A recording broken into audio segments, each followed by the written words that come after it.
বিপদে সান্ত্বনা প্রদানকারী নারী, যে নারী বিপদে সান্ত্বনা প্রদান করেন তার স্বামীকে, তিনি বিপদে। খায়রু নিসাইকুম আল ওয়ালুদু আল মুয়াসিয়াতু আল মুয়াতিয়াতু ইযা ইত্তাকাইনাল্লাহ।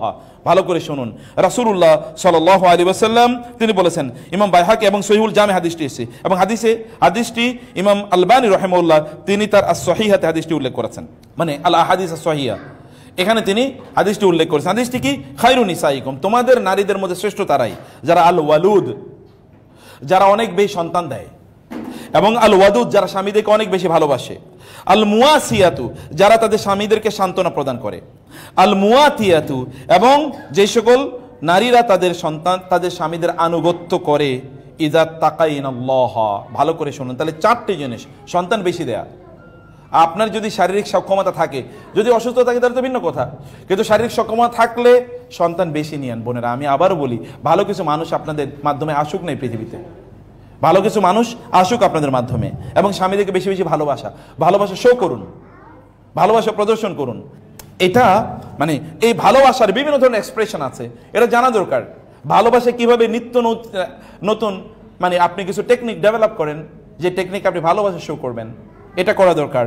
এবং আল মুয়াসিয়াতু, যেটা বলেছি, তার কোনো কষ্ট হলে আপনি দ্রুত সেই কষ্টে সাড়া দেন। স্বামীর যদি একটু শরীরটা খারাপ হয়, দ্রুত তার কাছে যাবেন, দেরি করবেন না। এটা ক্ষতি, এটা পারিবারিক বন্ধনটাকে দুর্বল করে দেয়। আপনার পারিবারিক বন্ধনটা স্ট্রং করাটাই হলো আপনার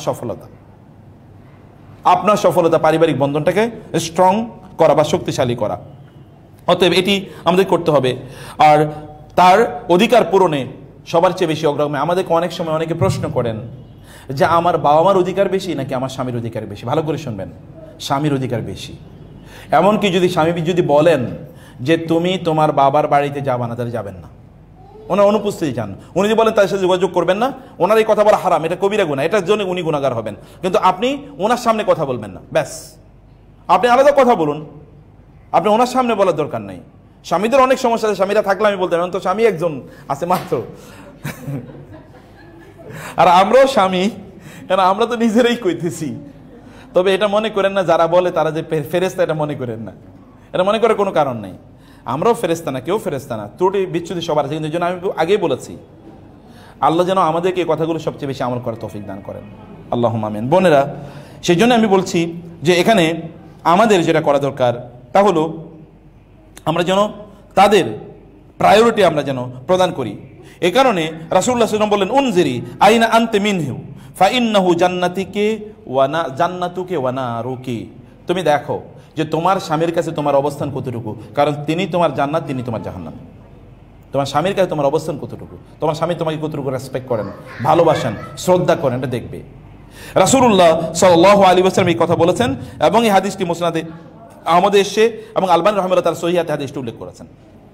অতএব এটি করা, স্বামীকে তার খরচের ব্যাপারে কষ্ট কম দেয়া, অনেক বেশি খরচ করতে হবে এটা না করা, যতটুকু সম্ভব তার সামর্থ্য অনুসারে তারা করবেন। আর স্বামীরা যা ইনকাম করবেন, তার ইনকাম মূলত তার ইনকাম যাবে তার পরিবারের জন্য। অতএব তিনি ব্যাংক ব্যালেন্স করা তার জন্য ফরজ না, তার জন্য ফরজ হলো তার পরিবারকে রাখা। এই কারণে আল্লাহ তাআলা বলেছেন, লিয়ুনফিক যু সাআতিন মিন সাআতিহি ওয়া মান কুদিরা আলাইহি রিজকুহু ফালইউনফিক মিম্মা আতাহুল্লাহ। প্রত্যেকে তার সামর্থ্য অনুসারে ব্যয় করতে হবে। এখন আপনার কোন একজন পুরুষের, আমি যেহেতু এটা অন রেকর্ড এবং অন্যরা অনেকেই দেখবেন, পুরুষরা তাদের সামর্থ্য অনুসারে যদি তাদের পরিবারের জন্য ব্যয় না করেন, তাহলে তারা আল্লাহর কাছে কৃপণ হিসেবে উপস্থিত হবেন। আর কৃপণদের অবস্থা কি হবে? এখন ধরেন আপনার স্বামীর ইনকাম হচ্ছে, পুরুষরা আপনাদেরকে বলছে আপনার ইনকাম হলো 1 লাখ টাকা, আর আপনি মাসে 50,000 টাকা খরচ করেন, আর বাকি 50,000 টাকা আপনি ব্যাংকে রাখেন। কে বলছে আপনাকে ব্যাংকে রাখার জন্য? আপনি কি দরকার? আপনার ইনকাম তো আপনার সন্তানদের জন্য, আপনার স্ত্রীর জন্য, আপনার পরিবার, আপনার বাবা মার জন্য। অতএব তাদের মেটানোর পর, খরচ তাদেরকে সুন্দরভাবে রাখার পর, প্রয়োজনগুলো মেটানোর পর যদি আপনার করার প্রয়োজন তাহলে করেন। কিন্তু আপনি ব্যাংকে রাখতেছেন কি জন্য? আপনি মরে যাওয়ার পর এরপরে কি হবে? আপনি মরে যাওয়ার পর এগুলো কোনো কাজে আর লাগবে না তখন। অতএব এদের প্রতি আপনার স্ত্রী, আপনার সন্তানদের মধ্যে ইনভেস্ট করুন, এটা রিয়েল ইনভেস্টমেন্ট, এর চেয়ে উত্তম কোনো ইনভেস্টমেন্ট একেবারে নাই।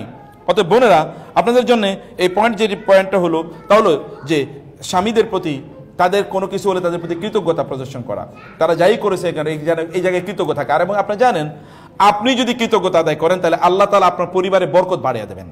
লা ইন শাকারতুম লা আযীদান্নাকুম, তোমরা শুকর আদায় করলে আমি তোমাদের এই বরকতগুলো আরো অনেক অনেক বাড়িয়ে দেবো।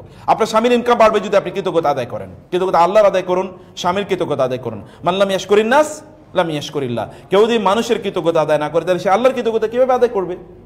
আদায় করতে পারবে না, ওই দক্ষতা বা ওই যোগ্যতায় তার থাকবে না। তাদের কৃতজ্ঞতা আদায় করা খুবই গুরুত্বপূর্ণ, তাদেরকে সম্মান দেয়া, তাদেরকে কোনো অবস্থায় কষ্ট প্রদান না করা। রাসূলুল্লাহ সাল্লাল্লাহু আলাইহি ওয়াসাল্লাম বললেন, লা তুজি ইমরাতুন যাওজাহা ফিদ দুনিয়া ইল্লা ক্বালাত যাওজাতু ফিল হুরিল আইন মিনাল হুরিল আইন লা তুজিহি ক্বাতালাকিল্লাহি ফাইন ক্বাতালাকিল্লাহু ফাইন্নামা হুয়া ইনদাকি দাখিলুন ইউশিকু আন ইউফারিকাকি ইলাইনা। যখন কোন নারী তার স্বামীকে যদি কষ্ট দেন তাইলে জান্নাতের হুররা বলতে থাকেন, তোমাকে আল্লাহ ধ্বংস করে দিন, তুমি কেন ওই লোকটাকে কষ্ট দিচ্ছ, তুমি কেন ওই লোকটাকে কষ্ট দিচ্ছ। এ কারণে এটা সহিহ হাদিস।